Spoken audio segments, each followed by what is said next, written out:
Bagaimana hati kita hari ini? Kalau masih senyum berarti ada ucapan syukur. Kalau nggak senyum lagi itu sulit itu ya. Takutnya nggak. Gimana Bang Bidan? Bang Bidan masih senyum hari ini. Bang Gilbert? Senyumnya bagus ya, manis sekali. Kalau kita masih tersenyum ada kekuatan. Gimana Bang Yos? Nggak capek kamu 1 minggu ini? Ya, capek juga. Lagi nyusun supaya aku cepat selesai ya.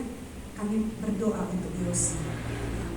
Hari ini kita mau mengatakan kepada Tuhan, Tuhan, aku hadir hari ini. Aku mau menikmati Tuhan. Entah apapun yang terjadi dalam hidup kita, mungkin banyak yang kita dengar, banyak yang kita lihat dan membuat hati kita gelisah.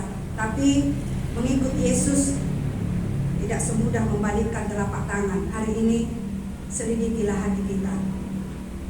Apanya sebenarnya yang kucari ketika aku mengikut Tuhan? Sebelum kita masuk bernyanyi memuji Tuhan, saya akan bacakan firman Tuhan bagi kita pagi hari ini dari Ratapan 3 ayat 22 sampai ayat yang ke-25.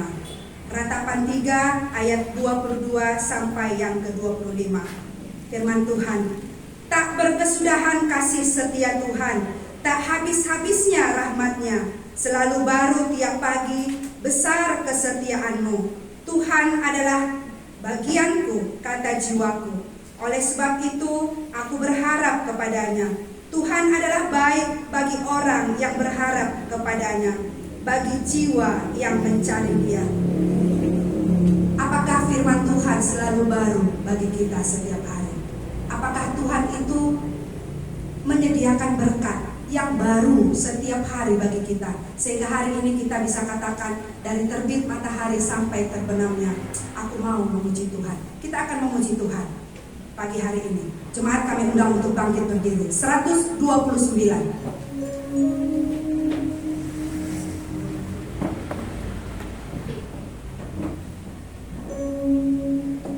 Dari terbit matahari sampai masuknya, biarlah nama Tuhan dipuji. Amin.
Boleh ya?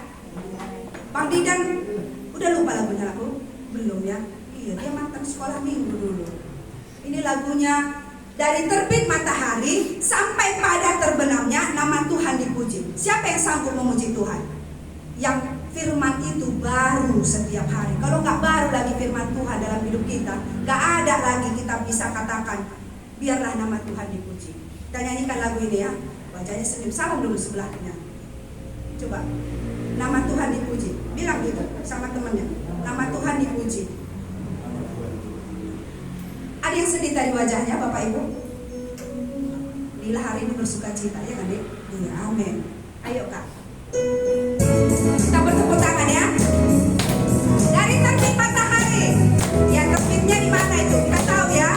Yo, dari terbit matahari sampai pada masuknya, biarlah nama Tuhan dipuji. Dari terbit matahari sampai pada masuknya, biarlah nama Tuhan dipuji. Katakan puji Tuhan, puji Tuhan.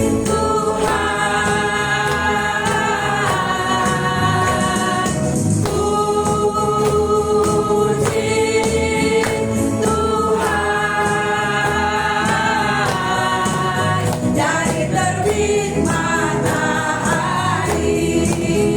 sampai pada masuknya, biarlah nama Tuhan. Pemuda, remaja dan semua laki-laki, dari terbit matahari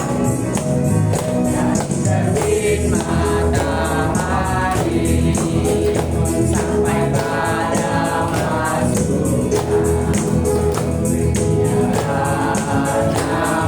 semua pemuda, pemudi ya, dan ibu-ibu, dari terbit matahari. Dari terbit matahari sampai pada masuknya, biarlah nama Tuhan dipuji. Sama-sama puji Tuhan. Puji Tuhan.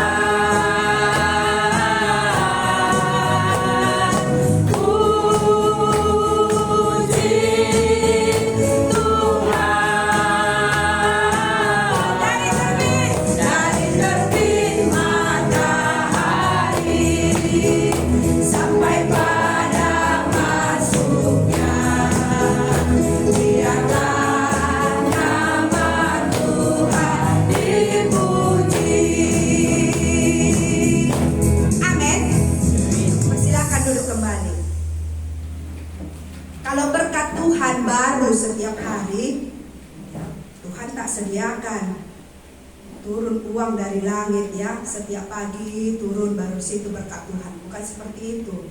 Tapi firman yang berbicara itu baru setiap pagi, baru sanggup kita katakan dari terbit matahari sampai terbenamnya, nama Tuhan dipuji. Bukan nama saya ya. Jadi supaya pagi hari ini kita punya kekuatan. Apa hari ini? Motivasiku untuk datang beribadah, supaya pagi ini kembali kita dibakar. Karena Tuhan mengasihi kita.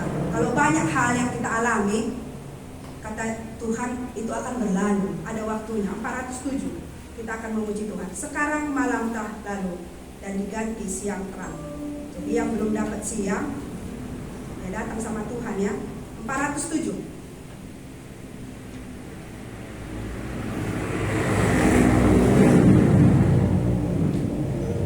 Supaya lagu ini kembali membuat kita bersukacita. Sukacita dalam dunia, terus ke sorga yang baru.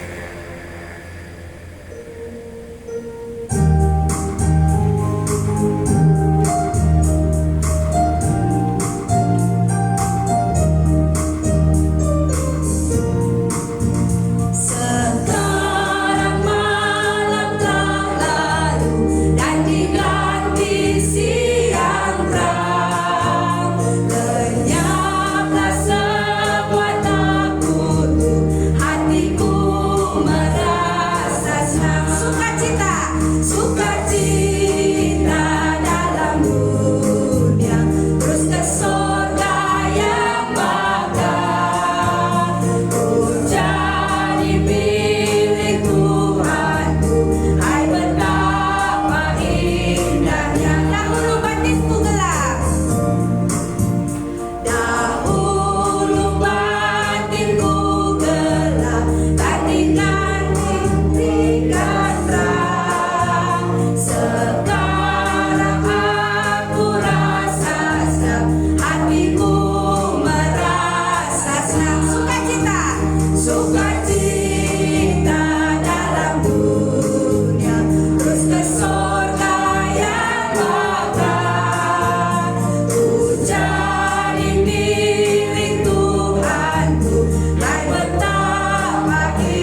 ini aku bersuka cita.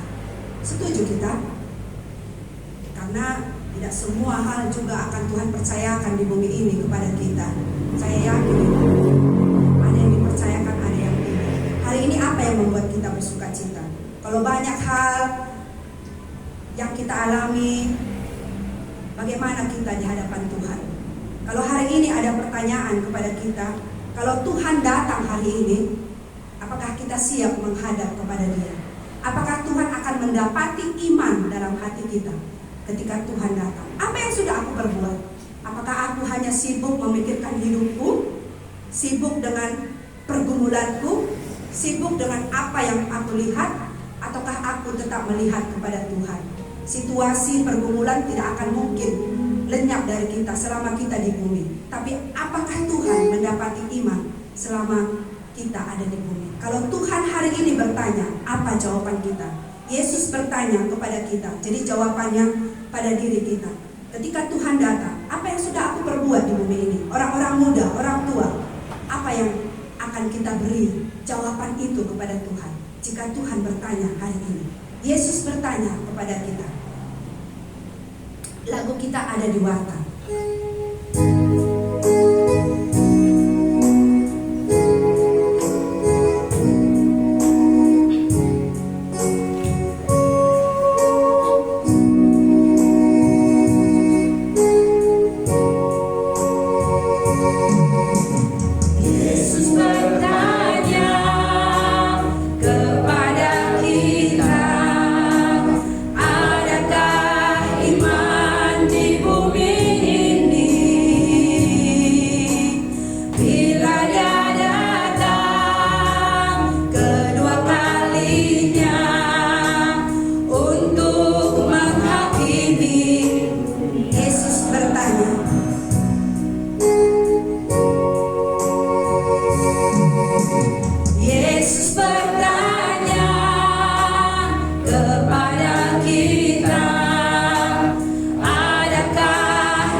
Sudah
dalam hidup.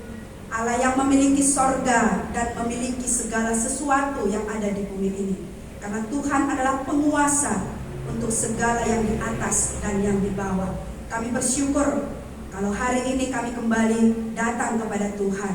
Tuhan mengumpulkan kami di tempat ini. Kami datang dalam keadaan kami sebagaimana kami ada. Tuhan yang menyelidiki hati kami hari ini. Ketika ada yang lemah di antara kami, biarlah firman Tuhan hari ini boleh kami dengar dan itu menyegarkan jiwa kami. Seperti firman Tuhan, biarlah firman itu menjadi baru setiap hari dalam hidup kami.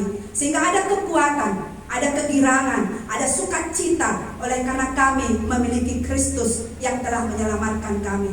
Tuhan, ketika kami hari ini lemah, tubuh kami terbatas meresponi segala sesuatu. Biarlah Tuhan yang memberi kami kekuatan, karena Roh Kudus ada pada kami.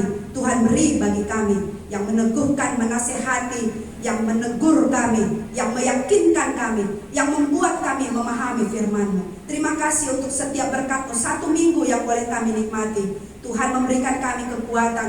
Kami yang lemah Tuhan hadirkan hari ini. Kami punya kekuatan untuk datang beribadah. Kami bersyukur kepada Tuhan. Tuhan memberkati keluarga, saudara-saudara kami yang hari ini juga tidak bersama-sama dengan kami. Tuhan menyertai mereka. Biarlah Tuhan berbicara terus kepada mereka. Tuhan, kami mau serahkan ibadah kami hari ini. Semua kami yang mengambil bagian, Tuhan berkati.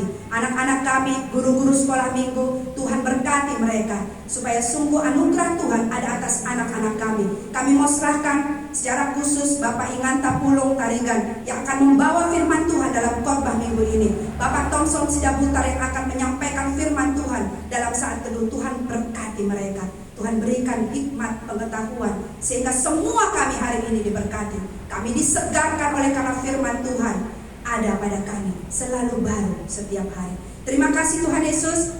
Inilah ibadah kami, inilah kami. Kami serahkan setiap hati kami supaya tidak ada di antara kami yang tidak diberkati hari ini, supaya hati kami tertuju kepada Tuhan. Dalam nama Tuhan Yesus kami berdoa. Amin. Kita akan mendengarkan firman Tuhan dari saat teduh. Nanti kami akan serahkan kepada Bapak Thompson Sidaputar. 343 Mulia Sembah Raja Mulia. Setelah lagu ini kami serahkan kepada Bapak Thompson. 343.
Mari kita berdoa.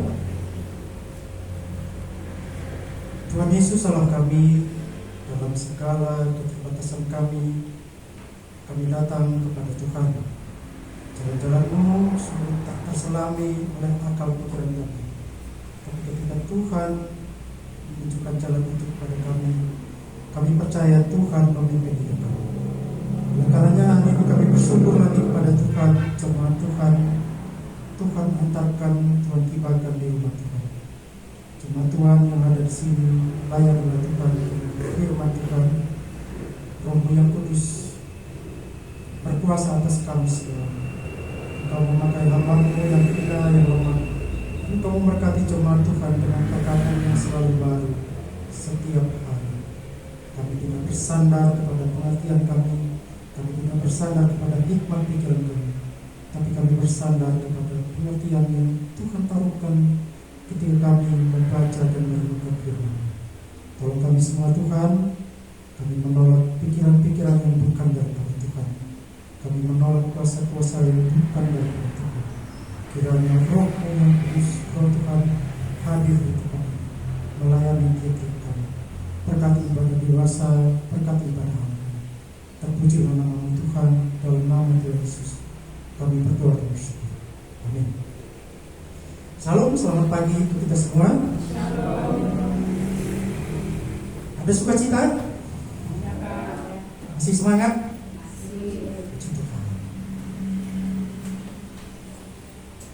Hari ini kita akan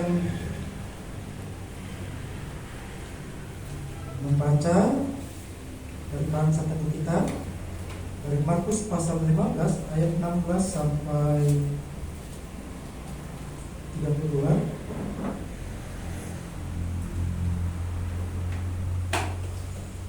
Ya, ini peristiwa yang menyedihkan, tapi kita sudah sampai di bagian ini dan kita harus membacanya. Kita akan membaca bergantian. Nanti kaum laki-laki baca ayat yang benar dan kaum perempuan membaca ayat yang ganjil, kemudian seterusnya sampai ayat 32. Dimulai dari judul 1, 2, 3 ya. Yesus diolok-olokkan. Kemudian serdadu-serdadu membawa Yesus ke dalam istana, yaitu gedung pengadilan, dan memanggil seluruh pasukan berkumpul. Mereka mengenakan jubah ungu kepadanya, menganyam sebuah mahkota duri dan menaruhnya di atas kepalanya. Kemudian mereka mulai memberi hormat kepadanya, katanya, "Salam hai Raja orang Yahudi." Mereka memukul kepalanya dengan bulu dan meludahinya dan berlutut menyembahnya. Sesudah mengolok-olokkan dia, mereka menanggalkan jubah ungu itu daripadanya dan mengenakan pula pakaiannya kepadanya. Kemudian Yesus dibawa keluar untuk disalibkan. Waktu itu lewat seorang yang bernama Simon orang Kirene, ayah Alexander dan Rufus, yang baru datang dari luar kota, dan orang itu mereka paksa untuk memikul salib Yesus. Mereka membawa Yesus ke tempat yang bernama Golgota, yang berarti tempat tengkorak. Lalu mereka memberi anggur bercampur mur kepadanya, tetapi ia menolaknya. Kemudian mereka menyalibkan dia, lalu mereka memakai pakaiannya dengan uang undi di atasnya untuk menentukan bagian masing-masing. Hari jam 9 ketika ia disalibkan. Dan alasan mengapa ia dihukum disebut pada tulisan yang terpasang di situ, Raja orang Yahudi. Bersama dengan dia disalibkan dua orang penyambut, seorang di sebelah kanannya dan seorang di sebelah kirinya. Demikian genaplah nas Alkitab yang berbunyi, ia akan terhitung di antara orang-orang durhaka. Orang-orang yang lewat di sana memuja dia, dan sambil menggelengkan kepala mereka berkata, "Hai engkau yang mau merubuhkan bait suci dan mau membangunnya kembali dalam 3 hari. Turunlah dari salib itu dan selamatkanlah dirimu." Demikian juga imam-imam kepala bersama-sama ahli Taurat mengolok-olokkan dia di antara mereka sendiri, dan mereka berkata, "Orang lain dia selamatkan, tetapi dirinya sendiri tidak dapat ia selamatkan. Baiklah Mesias, Raja Israel itu, turun dari salib itu, supaya kita lihat dan percaya. Bahkan kedua orang yang disalibkan bersama-sama dengan dia, mencela dia juga. Baik, terima kasih. Lanjutkan ayat 1 kita dari minggu lalu.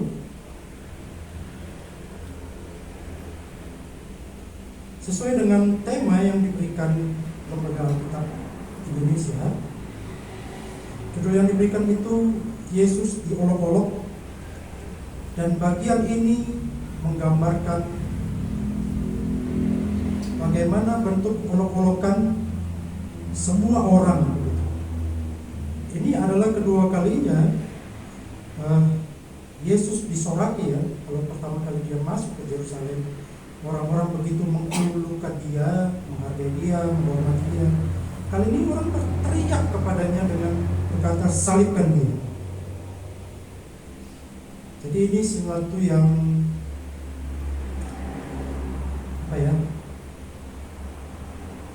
menyedihkan begitu. Ada yang pernah mengatakan hidup itu adalah pilihan. Pilatus bisa memilih untuk tidak menghukum Yesus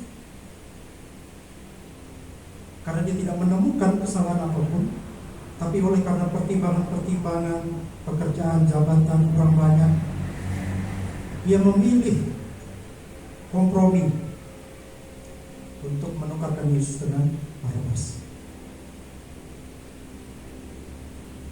Dan gambaran yang di sini diberikan ketika Yesus diolok-olok,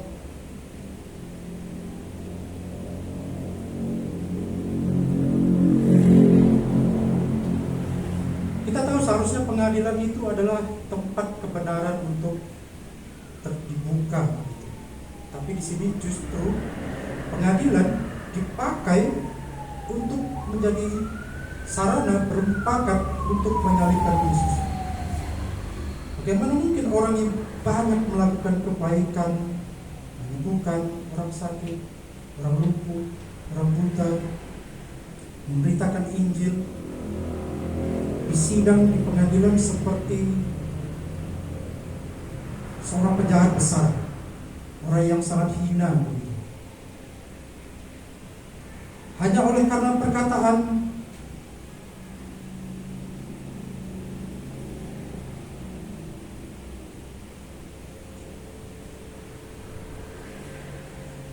Pilatus berkata, engkaukah raja orang Yahudi, ketika minggu lalu dipelajari.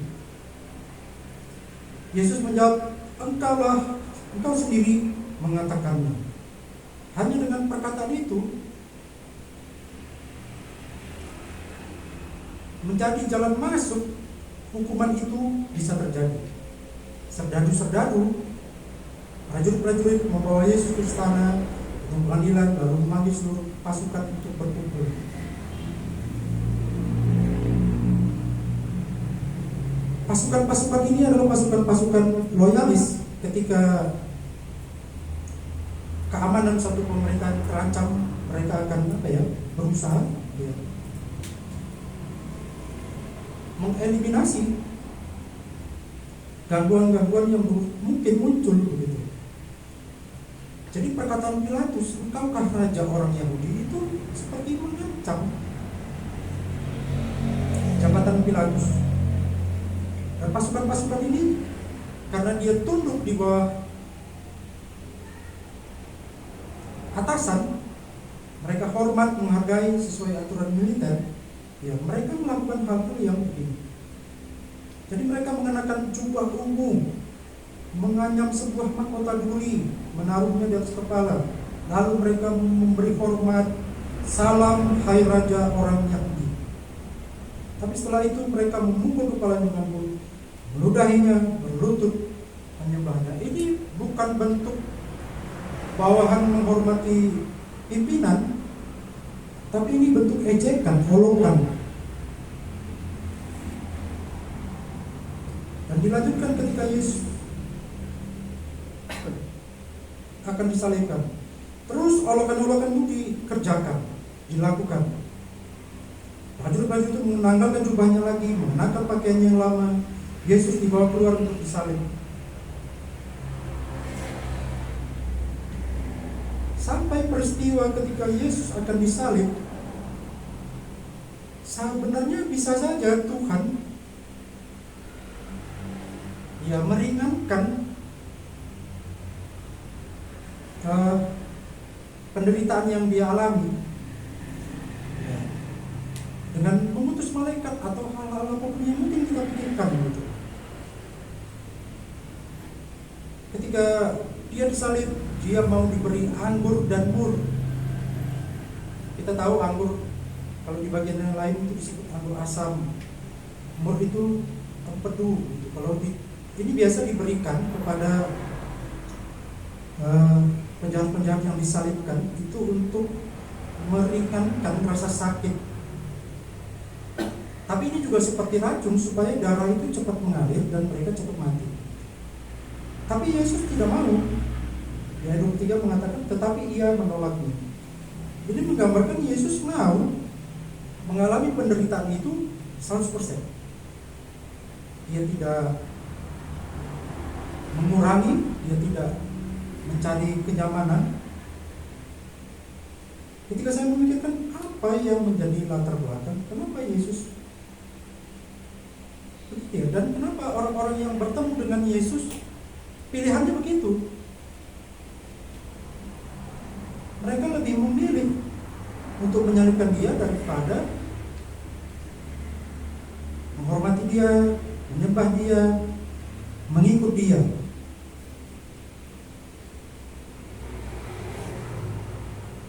Dan ketika Yesus mengalami ini, kenapa Yesus lebih memilih diam seperti domba yang perlu dibawa ke pembantaian?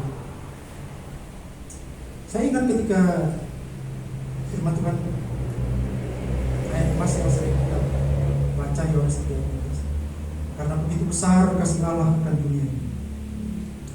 Apa yang menjadi penggambar? Kasihnya itu menjadi latar belakang untuk mengerjakan semua ini. Kasihnya kepada Bapa, kasihnya kepada manusia.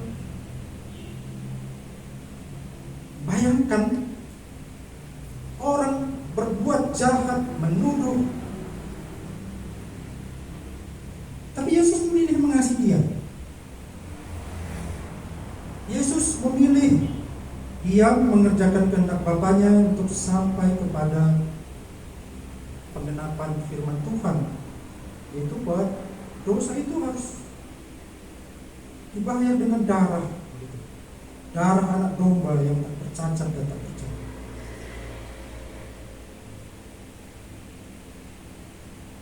Orang-orang banyak dengan mengolok-olok Yesus merasa sudah menang, merasa berhasil, padahal mereka tidak mengerti sama sekali. Kita mungkin karena kita sudah baca, kita tahu misalnya ya, kita mengerti, tapi jalan-jalan hidup kita bagaimana? Apa yang kita pilih setiap hari? Kita berdoa, Tuhan berikanlah kami iman, tambahkan iman kami. Tapi baca firman Tuhan, kita tidak setia.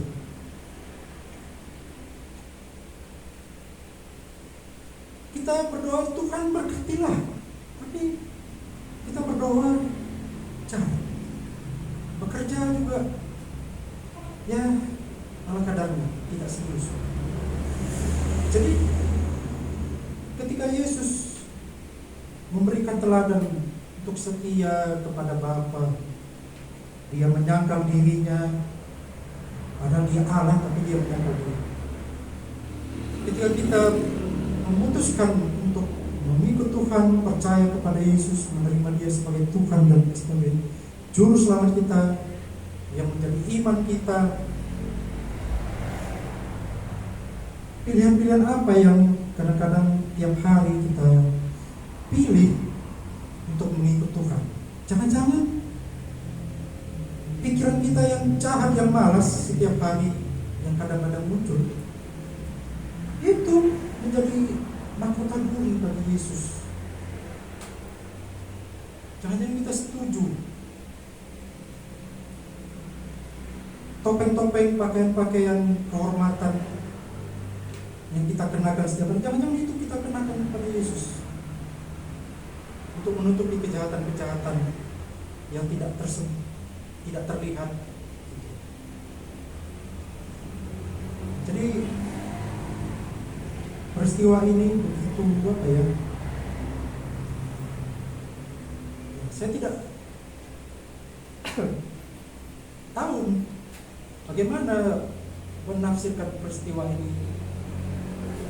Bagaimana Yesus kasihnya yang begitu besar. Karena ini dia sejarah peristiwa yang terjadi. Dia tujuannya ada. Ya, kita belum sampai kepada bagian yang lain. Tapi sampai bagian ini, Yesus menggenapi ayat Alkitab. Ia akan terhitung di antara orang-orang durhaka. Dia disalibkan di antara orang-orang durhaka. Dia dicaci, dia diolok-olok. Penghinaan-penghinaan yang dia alami itu membuat hati gemetar begitu. Kita menyelami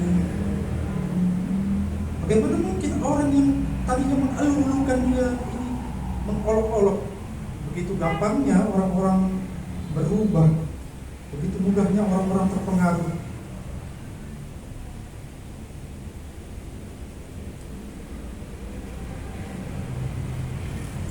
Akan dikatakan orang lain dia selamatkan dirimu.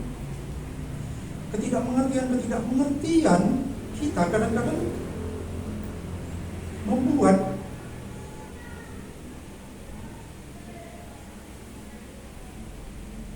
jalan-jalan yang kita alami ini kadang-kadang ya tidak sesuai dengan yang Tuhan rencanakan. Tadi pagi kami belajar tentang rupa-rupa karunia dengan anak-anak. Ada yang diberikan karunia dalam pelayanan, diberikan karunia untuk menambahkan iman, dikaruniakan untuk menasihati, ada diberikan karunia untuk menyembuhkan, berdoa untuk orang sakit. Banyak sekali rupa-rupa karunia yang diberikan. Ketika kami belajar,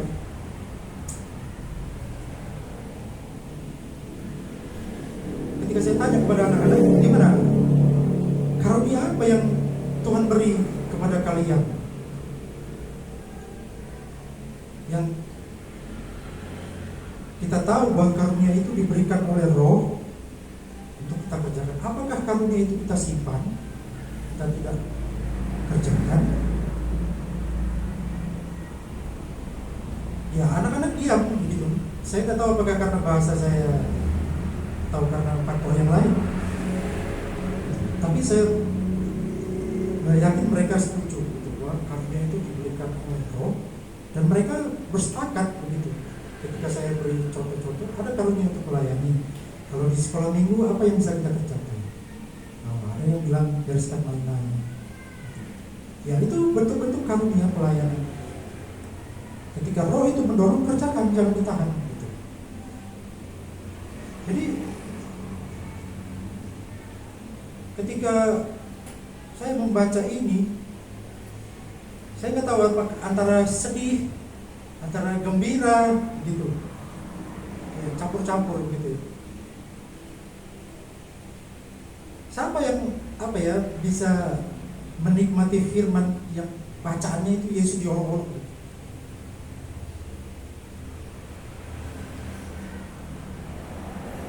Tapi dia harus kerjakan itu karena kasihnya. Untuk sampai kepada itu kan kita harus banyak belajar. Bagaimana menyangkal diri seperti yang Yesus kerjakan. Bahkan kedua orang yang disalibkan bersama-sama dengan dia mencela dia, ya. Di sini tidak disebutkan ya seperti di bagian yang lain.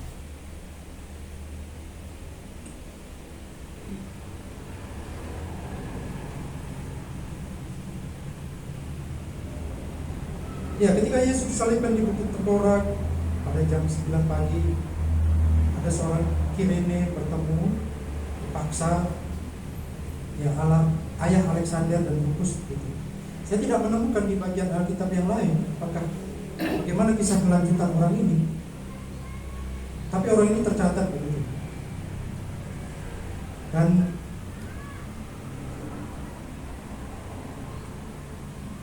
saya nggak tahu apakah orang ini hidupnya mengalami pembaruan ketika dia bertemu dengan Yesus, seperti orang yang disalibkan, satu orang yang disalibkan bersama dengan Yesus. Orang-orang banyak ketika bertemu dengan Yesus, mereka mengolok-olokkan dia seperti prajurit-prajurit. Di sini tidak ada disebutkan di mana murid-murid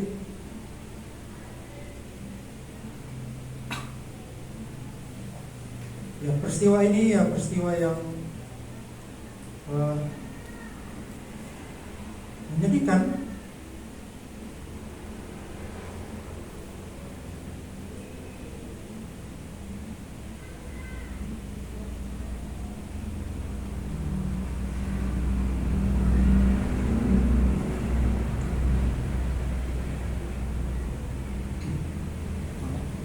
Ya, jadi ketika tulisan raja orang Yahudi itu disebarkan begitu, itu seperti menjadi dasar bagi prajurit-prajurit, menjadi dasar bagi mereka untuk menghukum Yesus, menyalibkan dia. Karena mungkin dalam pikiran mereka Yesus ini mau menggulingkan pemerintahan yang ada. Padahal bukan kerajaan manusia yang mau Tuhan dirikan, tapi kerajaan Allah di bumi ini. Ya, kasih Tuhan ada bagi kita sampai hari ini. Firman Tuhan masih diberitakan kepada kita sampai hari ini. Kita bersyukur peristiwa kelam 2000 tahun yang lalu ini terjadi. Ini menjadi fakta sejarah yang tidak bisa kita pungkiri. Yang menjadi berkat bagi saya adalah pilihan-pilihan apa yang kita pilih setiap hari. Apakah dosa-dosa kita masih tetap kita kerjakan, masih menjadi alasan-alasan kita gagal terus, dengan banyak alasan-alasan yang lain untuk membenarkan alasan itu? Saya tidak tahu. Tapi yang satu yang pasti, bahwa Allah mengasihi kita sekalipun Dia tahu bahwa kita akan gagal. Dia tetap setia mengerjakan kehendak Bapa. Karena tidak mungkin karena satu orang Allah menggagalkan kehendak Bapa. Pasti ada di antara orang banyak ini yang sungguh-sungguh mau percaya kepada Tuhan, sungguh-sungguh mau mengikuti Tuhan, sama seperti jemaat yang ada di sekolah. Hari kalau kita sudah bertemu dengan Tuhan, ya kita memilih seperti yang Tuhan mau. Ya, ini yang bisa saya sampaikan. Mungkin teman-teman ada bisa sharing di bagian ini. Kita berdoa. Terima kasih Tuhan untuk firman Tuhan pagi ini. Kami bersyukur Tuhan yang meneruskan berbicara kepada kami. Dan teman-teman yang akan sharing, Tuhan juga menolong agar firman Tuhan boleh dibagikan dan menjadi berkat bagi tiap-tiap kami yang mendengar maupun bagi yang menyampaikan. Terpujilah nama-Mu, dalam nama Tuhan Yesus kami berdoa bersyukur. Amin.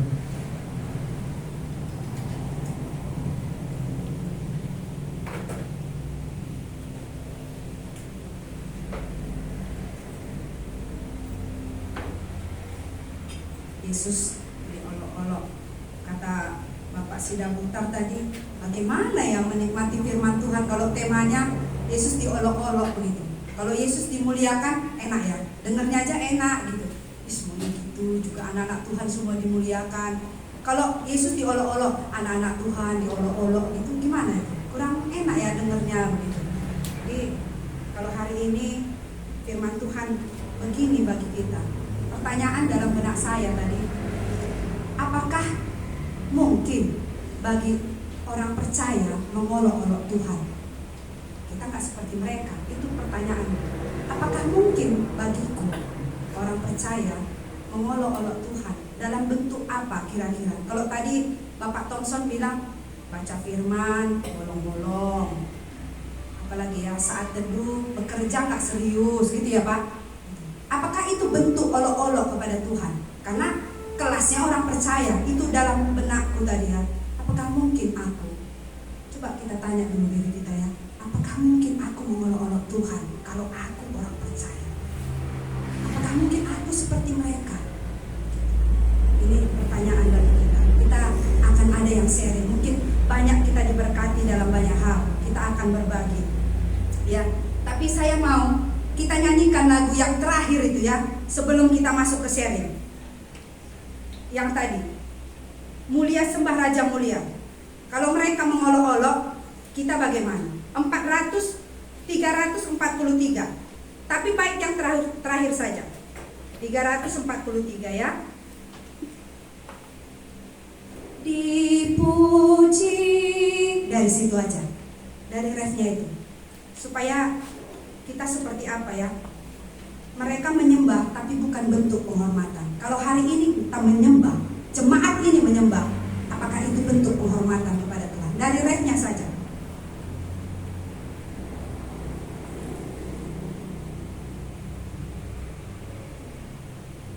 (343) bisa ya Kak Lora?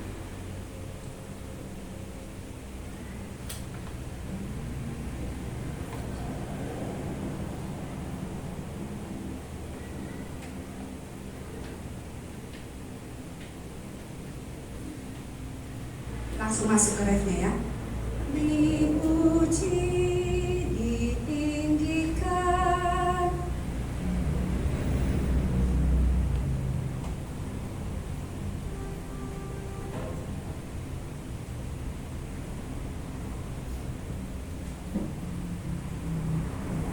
Supaya kita meresponi firman Tuhan. Kalau hari ini aku menyembah Tuhan, apakah aku menghormati Tuhan?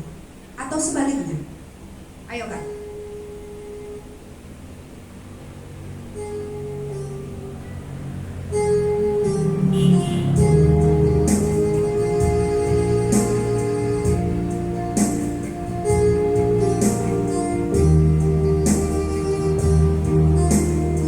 Dipuji, ditinggikan namanya Yesus.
penghormatan kepada Tuhan.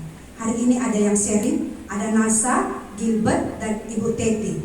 Ya, nanti dimulai dari Nasa dulu, baru Bang Gilbert, ya. Setelah Kak Nasa, Bang Gilbert, baru Ibu Teti. Ya, untuk Kak Nasa kami persilahkan.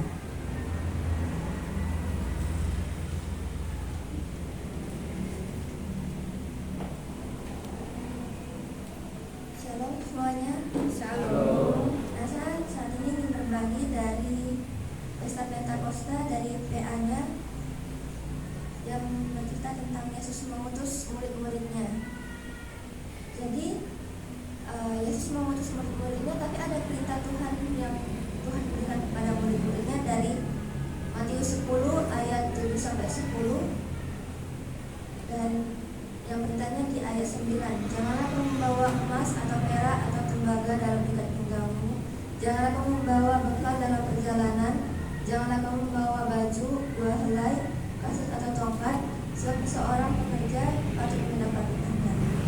Dan di sini saya melihat gitu, ketika Tuhan Yesus menyuruh itu, dan rasa mikir kalau misalnya rasa di posisi muridnya, murid yang diutus oleh Tuhan Yesus, pasti merasa kayak berat sekali, kenapa nggak dibolehin bawa gitu. Tapi ketika kami bahas di PA, kakak mimpi kami bilang gini, ketika Tuhan Yesus bilang begitu, itu maksud Tuhan Yesus yaitu untuk agar kita lebih fokus kepada pemerintahan yang di surga, dan juga agar kita lebih fokus untuk melayani Tuhan, jangan pikirkan kepada hal-hal yang hanya duniawi aja gitu. Dan aku juga dapat dekat dari ayat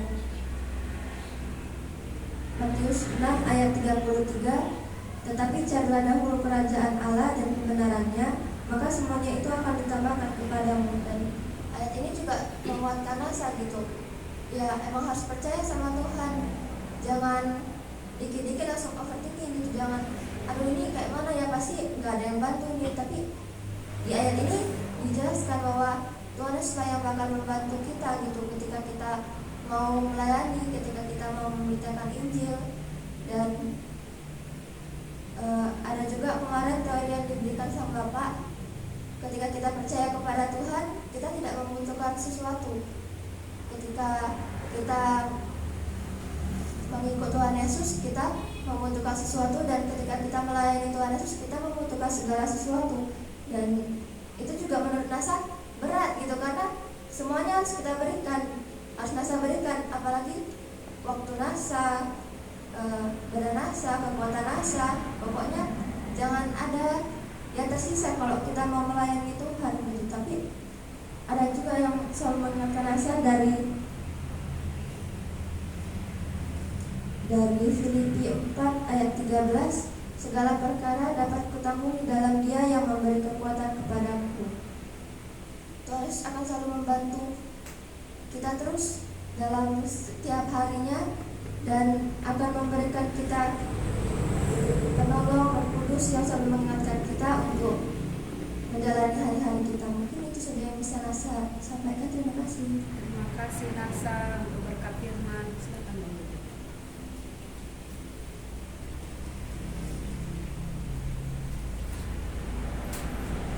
Terima kasih atas kesempatannya. Sini saya akan berbagi dari satu menit tadi. Jadi yang bisa saya dapat, bagaimana Tuhan Yesus menjalankan tugasnya dengan baik gitu. Bagaimana dia, walaupun dia diejek gitu, ejekannya pun bukan hanya diejek dalam perkataan, tapi juga fisiknya dipukul gitu. Jadi saya tertegur gitu dari firman ini, ya yang kayak tadi dibilang membawa seteduh, bagaimana kita bisa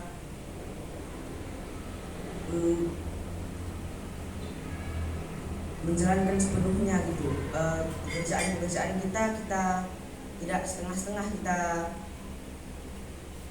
lakukan gitu, ala kadarnya tadi dibilangnya.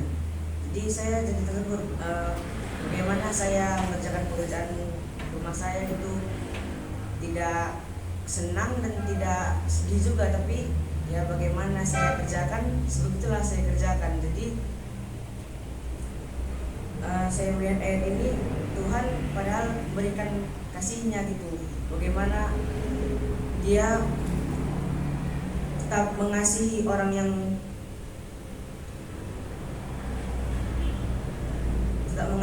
yang mencaci maki Dia, bagaimana Dia menyerahkan bagaimana Dia mengasihi manusia gitu. ya, dan dia tidak memandang siapapun, dia tetap mengerjakan tugasnya dengan sepenuh hati gitu. Jadi ini yang mesti saya lihat ya, Mas. Sepenuh hati ya Bang Gilbert, jangan bersungguh-sungguh. Silakan Ibu Teti.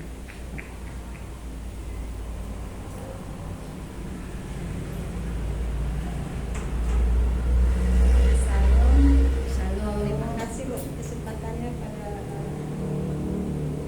pagi hari ini ya, kesempatan untuk boleh berbagi di depan. Sini saya mau berbagi sedikit tentang firman Tuhan yang dibagikan pada saat kita mengadakan pesta Pentakosta di sini, yang diambil dari Kisah Para Rasul 8 ayat 4 itu.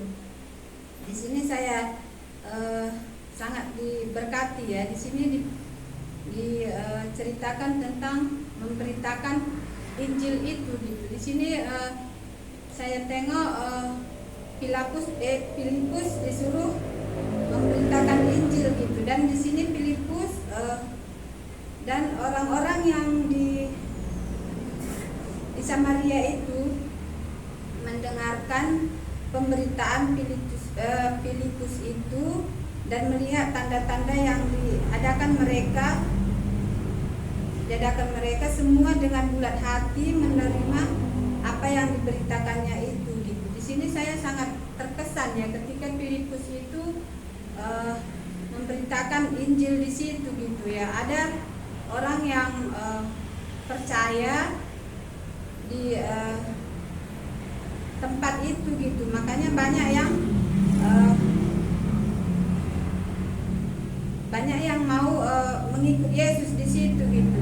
Baru dibilang di ayat 7 itu, sebab dari banyak orang yang berasukan roh jahat, keluarlah roh-roh itu sambil berseru dengan suara keras gitu. Di sini ada roh-roh jahat juga yang masuk gitu, dan orang-orang lumpuh juga dan orang timpang gitu. Itu semua disembuhkan oleh mereka gitu. Jadi nampak gitu ya, pemberitaan Injil itu nampak kepercayaan orang itu jadinya gitu. Di dalam orang lumpuh ini disembuhkan dan roh-roh jahat ini semua disembuhkan gitu. Jadi bertambahlah orang yang percaya di situ gitu. Dan di sini yang saya lihat di ayat 9 ini, seorang yang bernama Simon itu sejak dahulu melakukan sihir di kota itu gitu, dan di situ banyak juga yang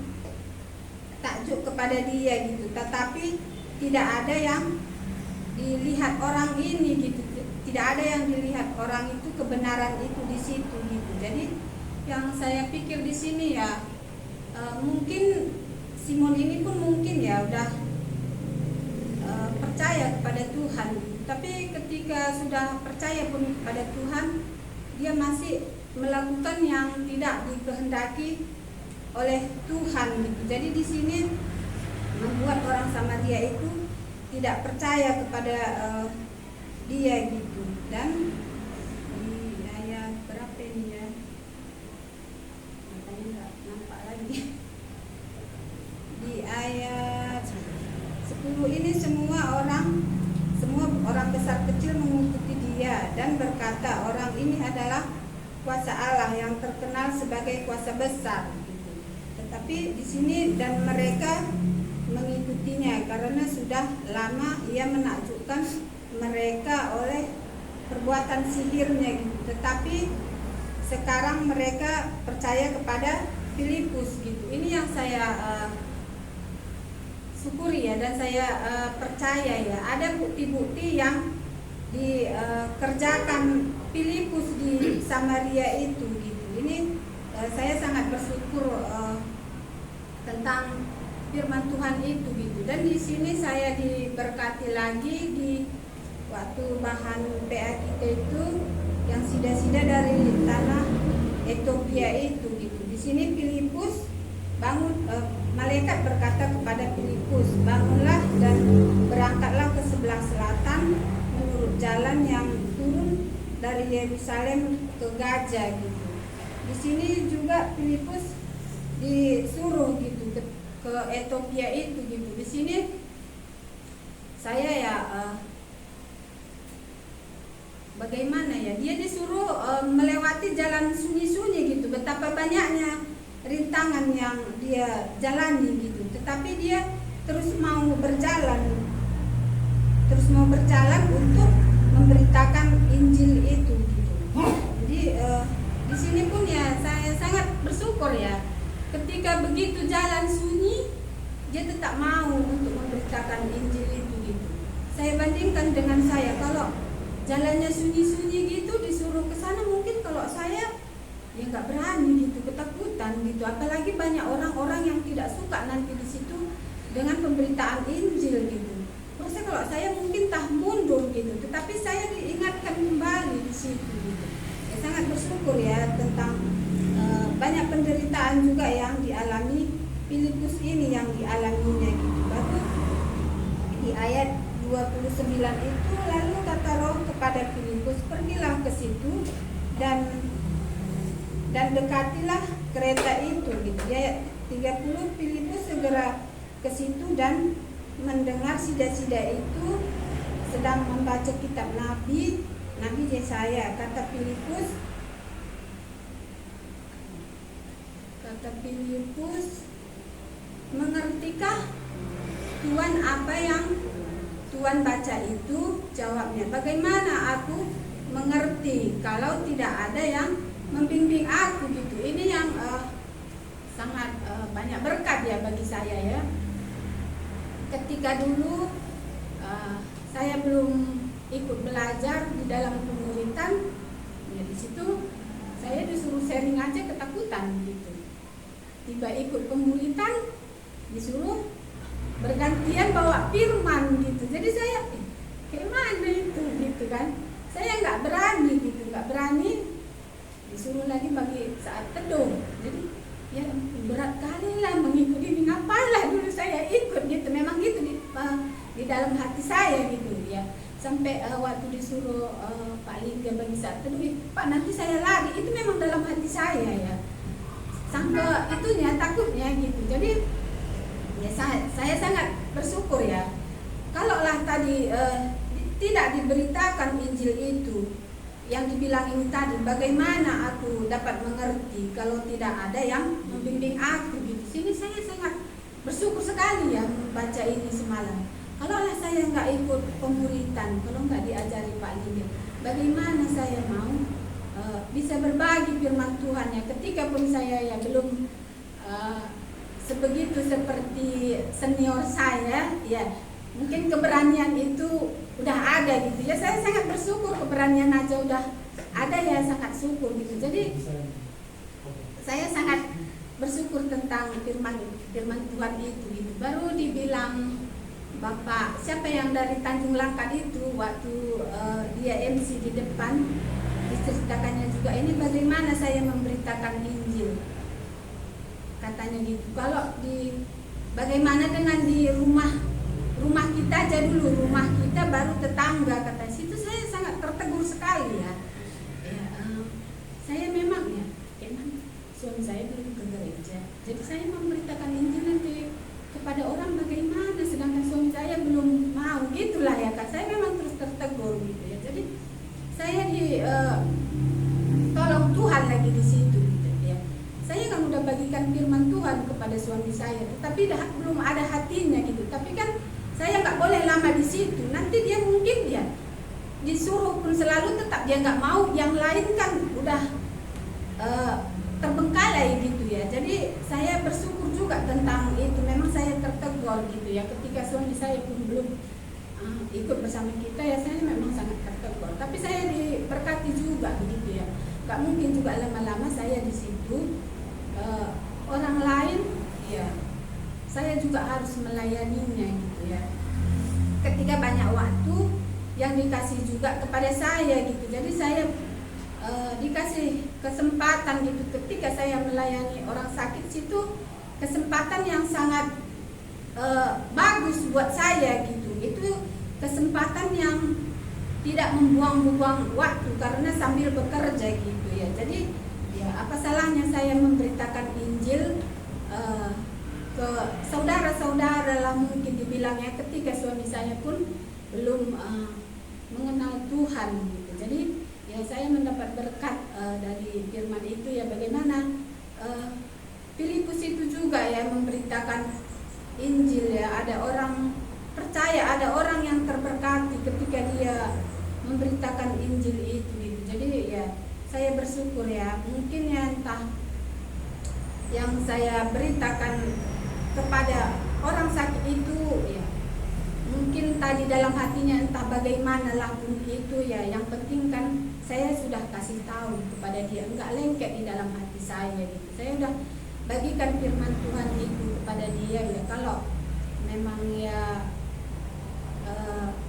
menjadi berkat bagi dia itu ya terserah dia gitu. Yang penting saya udah bagikan itu kepada dia gitu ya. Jadi ya saya sangat bersyukur ya, dan inilah berkat yang saya dapat pada waktu kita pesta kota itu, sangat banyak berkat sekali ya yang dikasih kepada saya. Apalagi di ayat yang ini tadi ya, bagaimana aku tahu kalau tidak ada yang mengajari ya. Mungkin itu dulu ya, kalau nggak diajari Pak Lingga ya mungkin begitu tadi ya, nggak mengerti saya, nggak tahu, nggak ada pertumbuhan.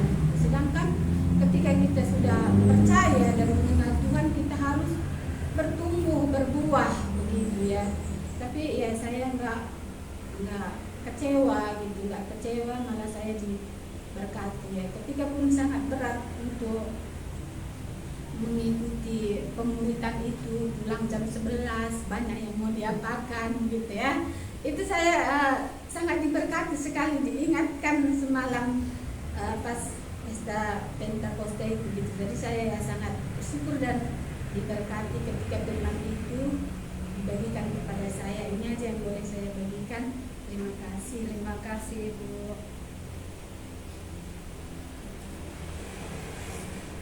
Ya, semua diberkati untuk acara itu. Saya tadi berpikir ternyata genaplah firman Tuhan baru setiap hari.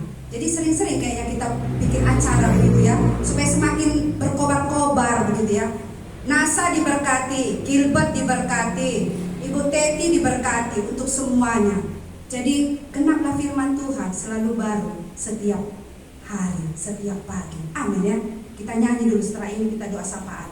Kalau udah semua diberkati, nah, kalau nggak baru lagi itu pertanyaan. Kita mau katakan hari ini, kini ku puji Tuhan, nah gitu ya.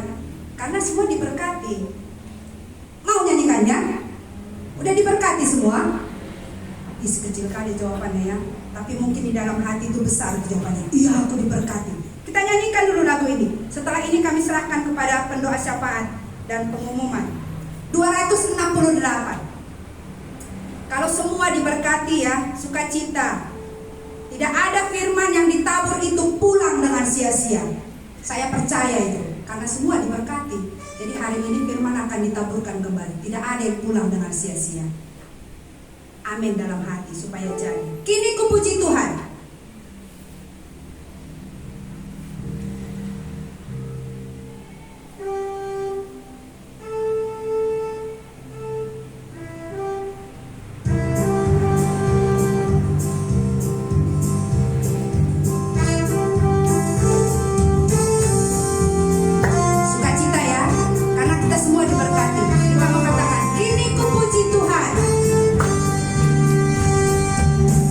Puji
kembali.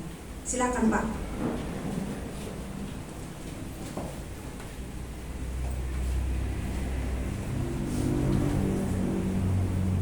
Baik, mari kita membuka warta kita. Ya, kegiatan pada minggu ini, hari Minggu 8.30 kita mengadakan ibadah penebalan anak dan remaja. Ya, nanti jam 11 ada PA remaja. Kemudian hari Senin jam 15 ada PA dan mentoring. Hari Selasa jam 15 ada misi rumah belajar. Hari Rabu jam 17 ada persekutuan permulitan remaja. Ya, semangat untuk remaja ya. Ya, kemudian jam 19.30 ada doa permulitan. Hari Jumat jam 15 ada misi rumah belajar. Dilanjut dengan persekutuan anak Jumat Gembira. Hari Sabtu ada latihan musik dan persiapan tempat ibadah. Kita akan berdoa bersyukur buat ibadah penembalaan hari ini, dan kita juga nanti berdoa buat tim ibadah minggu depan. Itu ada di bagian yang ke boleh melihat nama-namanya supaya juga mempersiapkan diri untuk melayani Tuhan. Kemudian kita berdoa buat bulan misi GKMI yang diadakan pada tanggal 11 sampai dengan 22 Mei 2024, dan hari ini hamba Tuhan Pak Bingga berkhotbah 3 kali, itu jam 9, jam 11 dan jam 6 ya. Lalu di GKMI Salatiga. Kemudian kita berdoa buat Bible Camp Jemaat GKMI Alitia Kuala, itu diadakan pada tanggal 16 sampai dengan 18 Juni 2024 di Taman Semelir. Bagi saudara-saudara yang sudah mempersiapkan hati, mempersiapkan diri, boleh datang ya, karena tempat terbatas gitu. Kemudian juga kita berdoa buat orang-orang baru yang kiranya Tuhan datangkan supaya boleh bersama-sama dengan kita beribadah di tempat ini, boleh mendapatkan anugerah daripada Tuhan. Dan kita juga berdoa nanti buat PA remaja dan juga pasutri minggu depan. Baik, mari kita berdoa. Ya Tuhan, Allah yang kami sembah di dalam Yesus Kristus, kami bersyukur kepada-Mu Tuhan. Kalau 1 minggu yang lalu kami percaya Engkau menolong kami, Engkau yang memberkati kami, Engkau yang memimpin kami di dalam setiap apa yang boleh kami kerjakan, baik secara persekutuan, bahkan secara pribadi, secara keluarga. Kami percaya Allah yang menolong kami.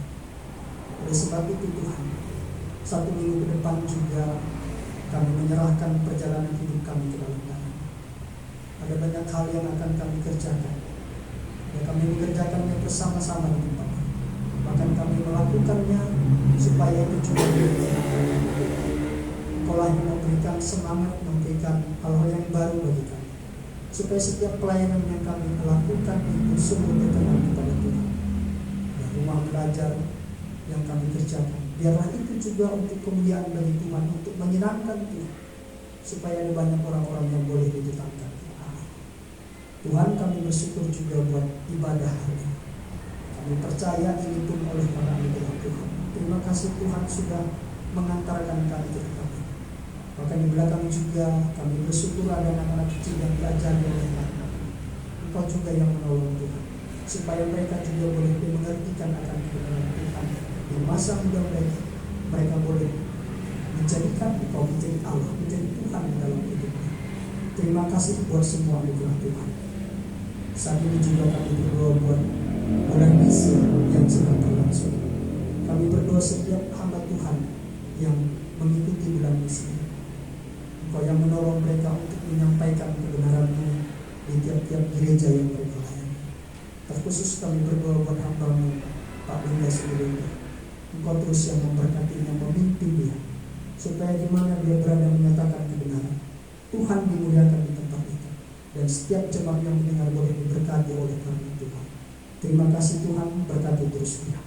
Begitu juga kami berdoa, kalau jemaat GKMI Alitia Kuala akan mengadakan Bible Camp pada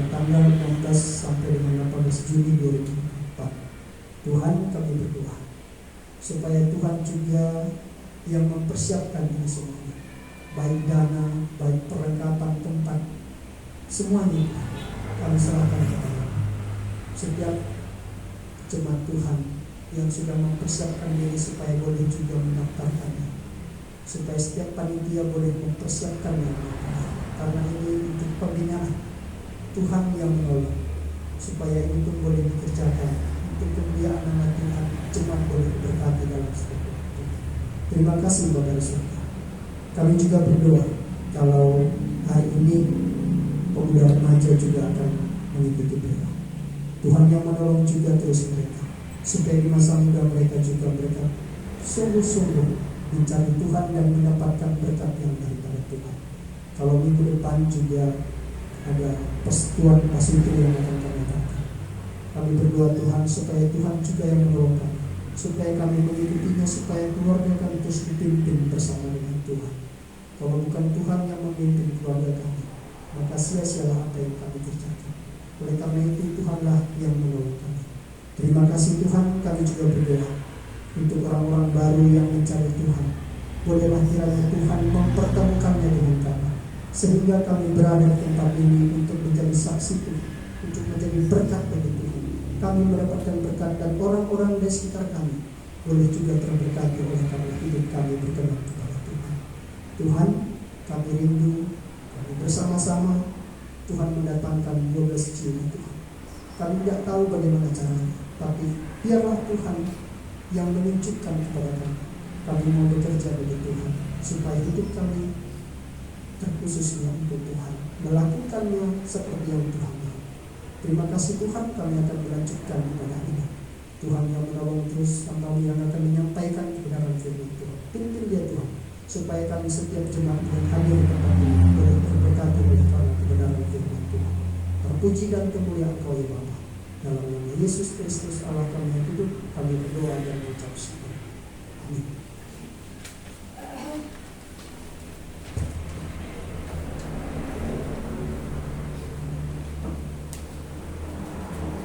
Kita sampai di puncak ya, untuk mendengar firman Tuhan akan dibagikan oleh Bapak Inanta Pulung Tarigan untuk khotbah minggu.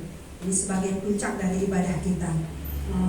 Kami mohon volumenya dinaikkan ya Pak, karena lebih kencang suara yang di luar itu daripada suara kita gitu, supaya lebih enak menikmatinya.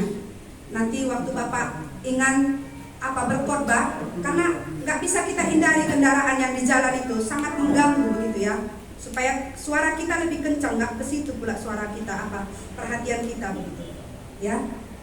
Setuju kita ya? Nanti suara mobil, suara apa nggak bisa kita hindari. Kita akan persiapkan hati kita akan mendengar firman Tuhan untuk khotbah minggu. Jemaat kami undang untuk bangkit berdiri ya, supaya hari ini ketika roh Tuhan dicurahkan, ada lidah-lidah seperti api. Bagaimana kita hari ini? Pesta Pentakosta sudah berlalu. Ibu Teti diberkati, dan dia generasi Filipus ini akan memberitakan Injil. Ya, senang dia hari ini memegang orang sakit. Yang sakit itu dilayani paling enak itu, karena mungkin waktunya nggak lama, ya kan Bu? Mungkin kan? Iya, kemungkinan itu. Jadi hari ini ketika roh Tuhan dicurahkan, kitalah generasi itu. Kita akan memuji Tuhan. Saya harap hari ini kita berkobar-kobar ya. Kita memuji Tuhan dari nomor 59. Api Roh Suci bakar hatiku. Setelah lagu ini kami serahkan kepada Bapak Tarigan.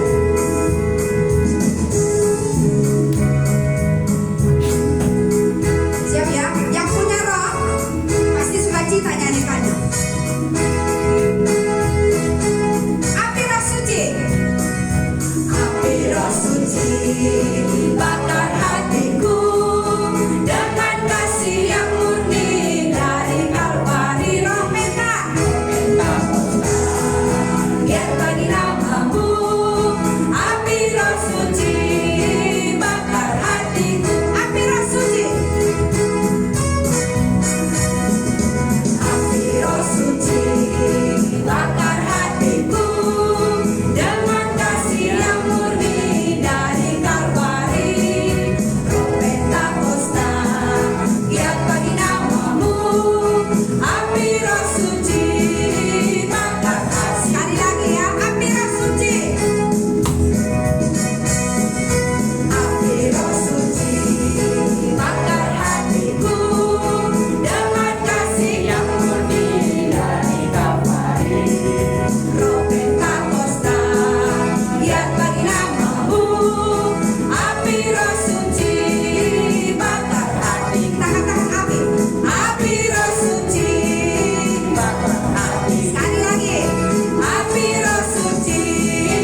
ini kami bisa menikmati kumpulan kami di tempat ini.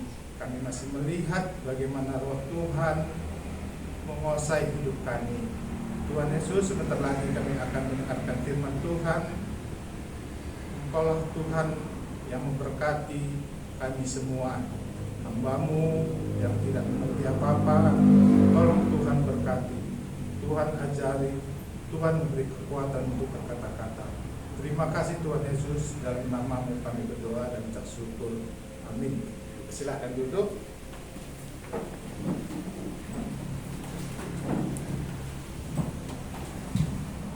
Untuk khotbah hari ini yang sudah ditentukan, kita ambil dari Kisah Para Rasul 2 ayat 1 sampai 13. Kisah Para Rasul 2 ayat 1 sampai 13. Ini bukan betulan ya. Ini dulu waktu PA Tuan doa di rumah, saya juga pas membawa buku ini. Mungkin dulu saya masih mengerti tambah-tambah. Sekarang setelah saya baca, saya renungkan, mungkin jadi tambah ngerti kali-kali. Itulah kalau memang kita baca berulang-ulang. Kisah Para Rasul 2 ayat 1 sampai 13. Saya baca yang ganjil, teman-teman semua membaca yang genap. Saya baca dari judulnya Kisah Para Rasul 2. Pentakosta. Ketika tiba hari Pentakosta, semua orang percaya berkumpul di satu tempat. Tiba-tiba keluar dari langit suatu bunyi seperti tiupan angin keras yang memenuhi seluruh rumah di mana mereka duduk. Dan tampaklah kepada mereka lidah-lidah seperti nyala api yang bertebaran dan hinggap pada mereka masing-masing. Maka penuhlah mereka dengan Roh Kudus, lalu mereka mulai berkata-kata dalam bahasa-bahasa lain, seperti yang diberikan oleh Roh itu kepada mereka untuk mengatakannya. Waktu itu di Yerusalem diam orang-orang Yahudi yang saleh dari segala bangsa di bawah kolong langit. Ketika turun bunyi itu, berkerumunlah orang banyak. Mereka bingung karena mereka masing-masing mendengar rasul-rasul itu berkata-kata dalam bahasa mereka sendiri.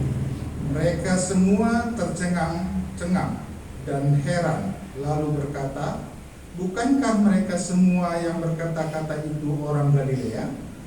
Bagaimana mungkin kita masing-masing mendengar mereka berkata-kata dalam bahasa kita sendiri, yaitu bahasa yang kita pakai di negeri asal kita.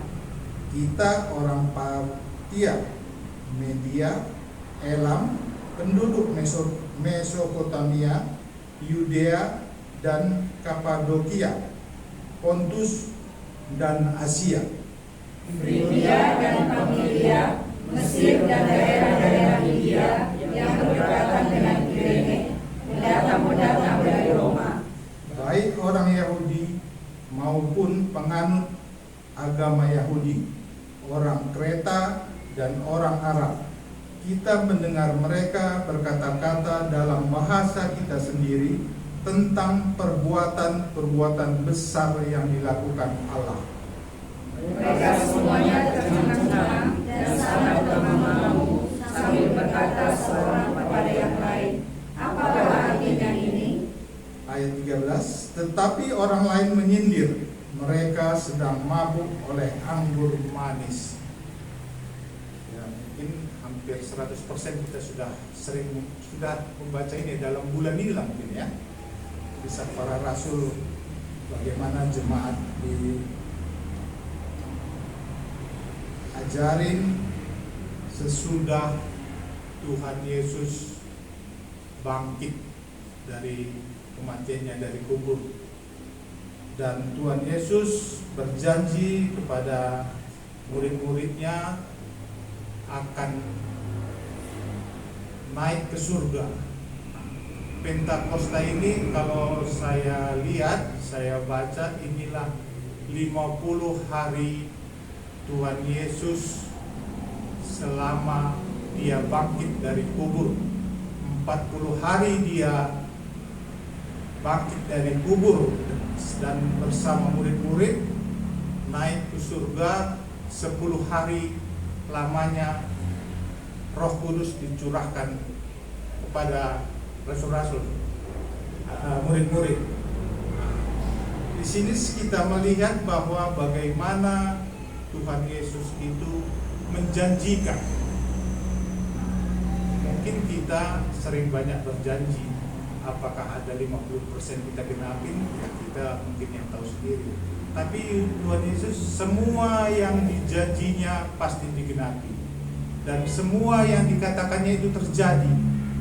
Itu kita lihat mulai seperti Petrus yang 3 kali menyangkal selama 2 kali ayat berkokoh. Saya lihat semua perkataan janji Yesus itu ditepatin semua. Dan ini juga Tuhan Yesus menjanjikan kepada murid-muridnya akan diberikan Roh Kudus, pencurahan Roh Kudus. Ini bisa kita lihat dari Kisah Para Rasul 1. Coba kita baca Kisah Para Rasul 1 ayat 5 dan 8. Saya baca Kisah Para Rasul 5. Sebab Yohanes membaptis dengan air, tetapi tidak lama lagi kamu akan dibaptis dengan Roh Kudus. Itu ayat 5. Ayat 8, tetapi kamu akan menerima kuasa kalau Roh Kudus turun ke atas kamu, dan kamu akan menjadi saksiku di Yerusalem, di seluruh Yudea dan Samaria, dan sampai ujung-ujung bumi. Itu hari ini nggak kita nyanyikan ya, udah hafal biasanya. Nah, dan saya melihat bagaimana Tuhan Yesus itu menjanjikan kepada murid-muridnya, disuruh menunggu di suatu tempat ya, orang itu berkumpul ya, sambil menunggu orang itu berdoa. Nah, di Kisah Para Rasul 2 ini tadi kita baca satu ayat, saya baca satu.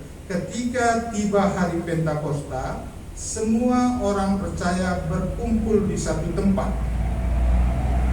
Tiba-tiba turunlah dari langit suatu bunyi seperti tiupan angin keras yang memenuhi seluruh rumah di mana mereka duduk. Seluruh rumah berarti di rumah mereka di mana orang itu berkumpul. Dan tampaklah kepada mereka lidah-lidah seperti lidah-lidah seperti nyala api yang bertebaran, dan hinggap pada mereka masing-masing. Hinggap pada mereka masing-masing ya, berarti murid-murid, dan kemungkinan besar yang 120 orang itu ya, yang ada Maria apa semua.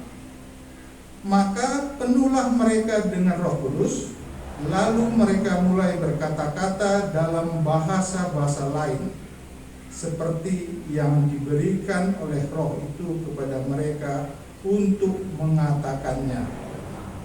Roh Kudus ini kita mengerti ya, kita kadang-kadang banyak memang istilahnya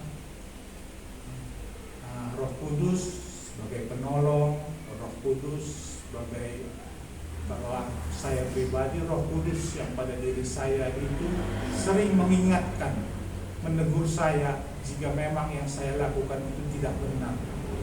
Tapi kadang-kadang memang kita tidak sensitif, kita lebih mendengar, enggak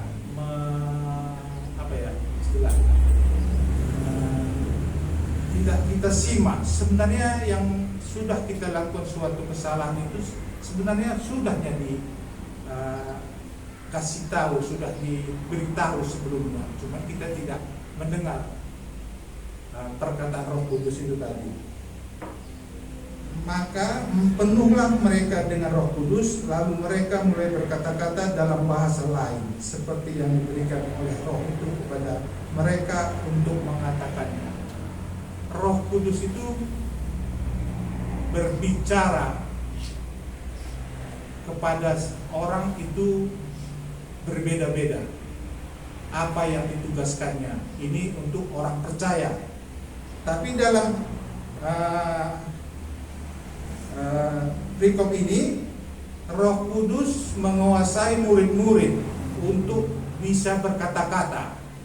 Nah, saya melihat bagaimana kuasa Roh Kudus itu menguasai murid untuk berkata-kata kepada orang-orang yang ada sekitarnya.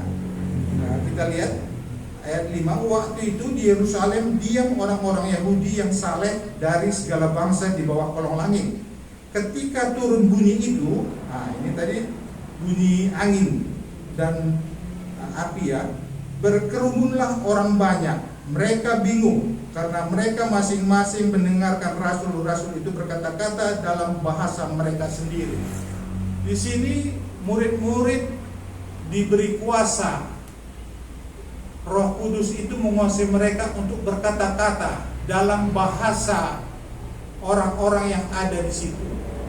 Nah, sebelumnya banyak orang mengatakan bahwa ada dua, itu saya dengar masukkan. Satu, kuasa untuk berkata-kata sesuai dengan orang-orang yang di sekitarnya, dan satu lagi ada kuasa pendengaran, mujizat pendengaran.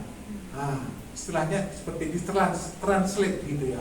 Tapi di sini Roh Kudus menguasai murid-murid untuk berkata-kata sesuai dengan orang yang di sekitarnya. Kalau kita secara pribadi, kalau saya lihat, kalau saya orang Karo, orang bercerita atau khotbah bahasa Karo, saya lebih masuk, lebih mendengar, lebih mengerti, lebih cepat menangkap daripada bahasa Indonesia. Sama mungkin ya, yang orang Batak atau orang lainnya, saya rasa lebih mudah begitu. Di sini juga Roh Kudus mengerti bagaimana supaya orang-orang di sekitar situ itu bisa mengerti firman Tuhan yang diberitakan oleh rasul-rasul.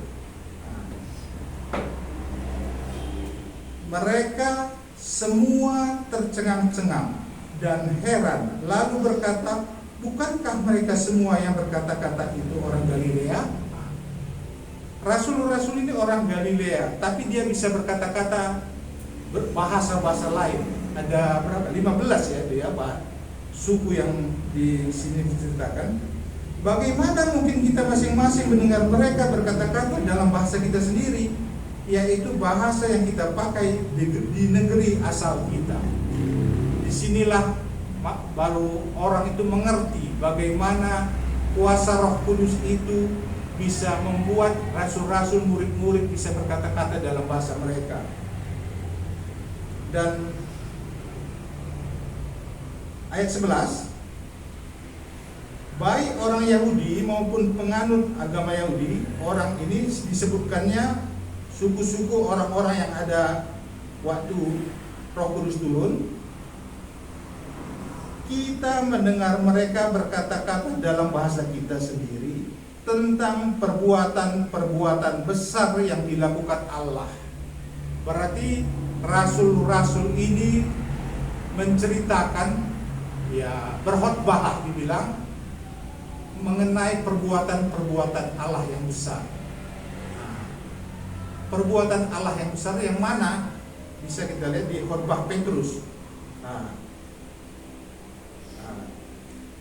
Dan apa yang tadi mereka, ayat 12, mereka semua tercengang-cengang dan sangat termangu-mangu sambil berkata seorang kepada yang lain, apakah artinya ini semua? Apakah artinya ini? Mereka heran, mereka bingung, rasul-rasul yang orang Galilea bisa berbahasa mereka masing-masing, dan mereka takjub atas perkataan mereka menceritakan perbuatan-perbuatan besar yang dilakukan Allah. Di sini saya lihat memang bagaimana kuasa Roh Kudus itu menyertai rasul-rasul. Dan saya lihat juga kembali ke kita sendiri, bagaimana kita orang percaya yang Roh Kudus yang ada pada diri kita itu sudah menguasai hidup kita atau tidak. Kalau rasul-rasul ini sesudah mereka dikuasai Roh Kudus, mereka ayat 11,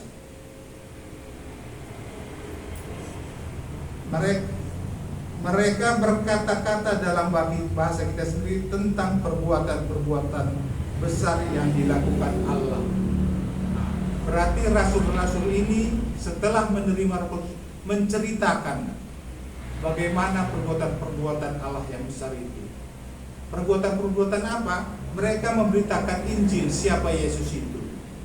Nah, di sini kita lihat bagaimana rasul-rasul itu dikuasai Roh Kudus, dan saya pribadi juga introspeksi diri. Saya orang percaya, apakah adakah 50% saja dalam keseharian saya memberitakan, memperkenalkan, memberitahu Injil itu kepada orang-orang yang saya jumpai. Ini membuat saya juga bisa lebih semangat lagi seperti lagu tadi, Api Roh Suci tadi. Karena orang percaya itu bukan sembarangan. Itu sebenarnya sudah Yesus naik ke surga. Orang percaya itu tidak ditinggalkan sendiri saja. Roh Kudus diberi oleh Tuhan Yesus tadi sebagai roh teman, sebagai penolong, sebagai pengingat, sebagai memberi kekuatan kepada orang yang percaya. Dan saya juga lihat Roh Kudus itu, ini kita kembali seperti belajar Allah Tritunggal. Saya lihat, coba kita lihat di Kisah Para Rasul 5 ayat 3 sampai 4. Coba siapa yang bisa baca? Kisah Para Rasul 5 ayat 3 dan 4. Ada yang bisa baca? Tetapi Petrus berkata, Ananias, mengapa hatimu dikuasai iblis, sehingga engkau mendustai Roh Kudus dan menahan sebagian dari hasil penjualan tanah itu? Selama tanah itu tidak dijual, bukankah itu tetap kepunyaanmu? Dan setelah dijual, bukankah hasilnya itu tetap dalam kuasamu? Mengapa engkau merencanakan perbuatan itu dalam hatimu? Engkau bukan mendustai manusia, tetapi mendustai Allah. Bahwa Roh Kudus itu juga Allah yang menyertai orang percaya. Nah, di sini kita lihat bagaimana kuasa Roh Kudus itu bekerja setiap saat dalam dunia ini. Bagaimana di Kejadian 1 itu Roh Kudus itu juga mengambil andil bersama dengan Allah itu menciptakan langit dan bumi. Jangan sampai kita merasa bahwa ada membandingkan Roh Kudus itu dengan Yesus, dengan Allah itu berbeda. Kuasanya sama.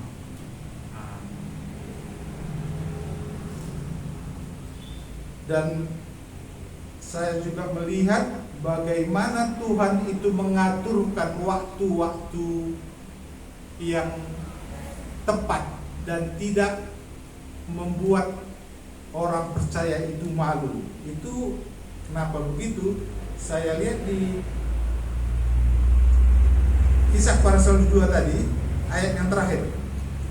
Saya baca, tetapi orang lain menyindir, mereka sedang mabuk oleh anggur manis. Dan saya baca juga di khotbah Petrus, apa katanya?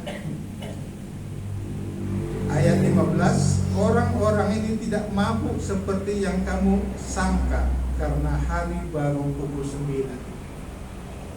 Time-nya tidak tepat seperti kebiasaan orang dikatakan bahwa orang-orang itu mabuk karena itu masih jam 9 pagi. Nah, saya kadang-kadang baca ini bukan kebetulan ini, memang kejadian ini waktunya. Nah, kecuali tadi malam jam 9 mungkin bisa mabuk, itulah kebiasaan orang di sana ya gitu ya. Ini timenya waktu. Jadi saya melihat memang pengaturan Tuhan itu baik, bagus semuanya. Nah, dan saya seperti yang tadi saya bilang memang Tuhan Yesus itu semua digenapi, disusun dengan baik sebelum dia naik ke surga. Dia menepati janjinya seperti saat teduh tadi kita ya. Ya itu kan sebenarnya penggenapan yang dijanjikan Tuhan Yesus. Kalau tidak ya dia sebagai Allah ya mudah aja dia turun dari salib itu ya. Itu karena apa? Karena kasihnya tadi. Dan Pentakosta ini seperti saya bilang tadi, ini adalah 50 hari sesudah Tuhan Yesus bangkit dari kubur. 40 hari dia bersama murid-murid. 10 hari murid-murid menunggu waktu kenaikan Tuhan Yesus naik ke surga. 10 hari turunkan Roh Kudus. Kalau di perjanjian lama itu juga ada bagaimana orang-orang Israel itu atau kita baca ya di Ulangan itu ya, Ulangan 16 ayat 10.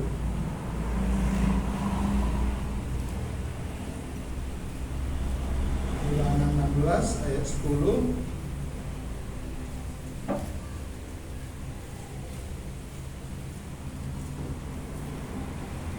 Saya baca, kemudian haruslah engkau merayakan hari raya 7 minggu bagi Tuhan Allahmu, sekedar persembahan sukarela yang akan kau berikan sesuai dengan berkat yang diberikan kepadamu oleh Tuhan Allahmu. Berkat ini kalau kita lihat ini tadi bagaimana Roh Kudus itu ada pada diri kita masing-masing, apa yang diberikan, apa yang ditugaskan Roh Kudus itu bagi kita. Kalau di Ulangan ini disuruh Tuhan orang-orang itu memberi berkat kepada dari hasil panennya.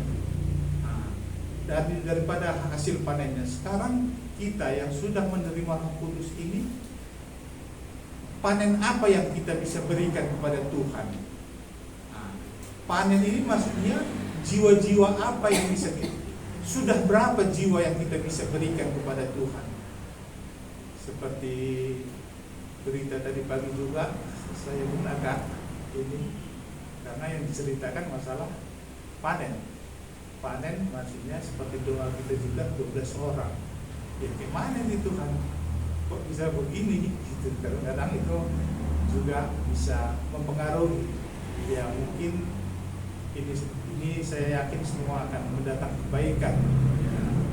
Bukan karena dari 99 itu satu kita abaikan ya, cuman bisa karena satu biji sawi itu akan tumbuh nanti akan banyak lebih lagi yang diberikan Tuhan. Itu sebagai ya pelajaran bagi kita orang percaya apa yang harus kita lakukan, apa yang sudah Roh Kudus katakan kepada kita. Satu katakannya, satu kita kerjakan. Dua katakannya, dua kita kerjakan. Yang tidak dikatakannya jangan kita kerjakan. Jangan kita tambah-tambahin, jangan kita kurang-kurangi. Seperti saat tadi mungkin ya nanti Tuhan kalau sekarunya tentaran ya, lama-lama ya dimakan burung duluan pagi-pagi tadi, karena ya kita menunda-nunda ya waktu yang sudah diberikan ya kita pakailah sesuai dengan apa yang Tuhan katakan kepada kita. Setiap orang beda-beda ya, nggak bisa kita samakan. Seperti Pak Mahiko tadi bilang yang lebih senior, enggak juga. Saya saja tadi Pak Mahiko cerita saya terberkati. Nggak sampai sejauh situ saya dapat, tapi ya dengan kesaksian Mama itu tadi pun saya ya diberkati. Itu makanya saya memang selama ini memang ya dia pintar berkata-kata, berbahasa bukan begitu. Tapi bukannya karena pintarnya itu, cuman ya isinya, intinya itunya. Tuhan akan menerangkan, memperjemahkan itu kepada kita masing-masing. Nah, Roh Kudus akan memperjemahkan.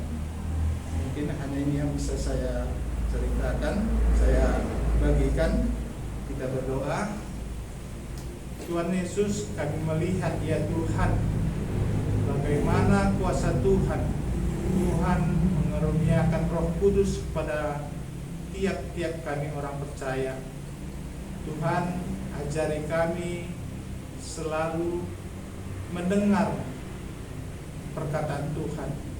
Kami bisa lebih lagi memahami apa yang Tuhan katakan kepada kami. Ajari kami Tuhan supaya kami terus bisa menceritakan Injil itu kepada setiap orang yang kami jumpai. Kami tidak melihat waktu keadaan, tapi tolong Tuhan yang terus mengajari kami supaya kami bisa memberitakan firman-Mu itu kepada setiap orang. Terima kasih Tuhan untuk pertemuan kami hari ini. Tuhan yang memberkati firman-Mu yang disampaikan oleh hamba. Terima kasih Tuhan Yesus. Amin. Pada Allah berpuji.